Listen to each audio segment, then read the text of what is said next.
Program. Thank you very much for your time. And first of all, what's the latest you're hearing about the state of play with this incursion and the Russian response to it? Sure. Good to be with you, Anita. Well, it's very, very interesting, fascinating. In fact, there's now discussion within the Atlantic Council that the slow Russian response may indicate hints of insubordination at this point, because it's very difficult to explain this almost completely impotent response to the Ukrainian invasion. First of all, the Ukrainian troops blasted by were supposed to be highly effective barriers. And secondly, you're not seeing much of a kind of resistance among the general population, among law enforcement. There hasn't been one shot reported fired from any police station.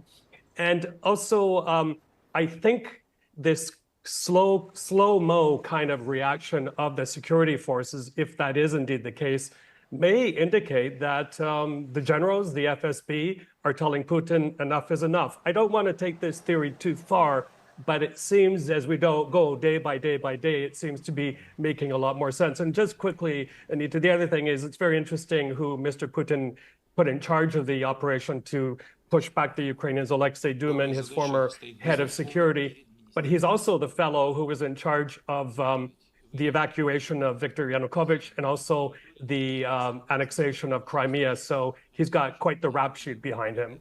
As you say, that is just a theory. I mean, could this idea be explained instead by reports that actually a lot of the Russian troops there are very inexperienced conscripts? Well, that too, that is a factor. And, you know, we also have to try and look ahead and see what Mr. Putin will do, who is in very, very desperate shape. He's very, very angry, and he may actually have to have another campaign to conscript to get more fighters. And this is going to be another problem for him because it's very politically sensitive, but also I think a lot of Russians realize now that going to the front line, whether it's within Russia, near seized territory, or on the Ukrainian front line, that it's either a death sentence or you're going to come back very badly injured. So it's a multiple set of problems, I think, building up for him. The reports of Kremlin aid saying that the West was involved in planning this, perhaps not surprising. The White House, as we said in the introduction, denying that it was involved and that had any notice of what was going to happen.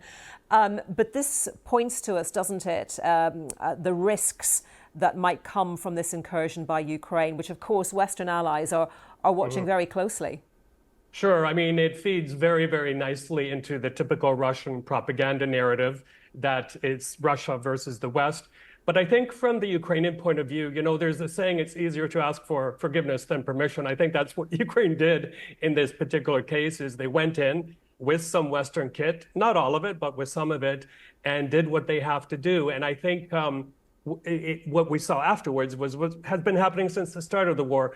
Drip by drip by drip or step by step, Western allies have been coming on board, whether it's provision of F-16s or others. And you might have seen as well that the UK has said, okay for you to use our kit inside Russia. Yeah. Do you think, Michael, sorry to interrupt, yeah. Do you think these allies are also, though, saying to Ukraine, how far exactly are you trying to go with this? I think the red line, Anita, will be when if they bring in more sophisticated kit, I mean, you know, stuff that is actually captured by the Russians, and then the Russians are allowed to do their reverse engineering. That could be a red line for the West. So I think the Ukrainians are being wisely very selective in terms of what they're deploying. Michael Bossacu, good to get your thoughts on that today. Thank you for your time.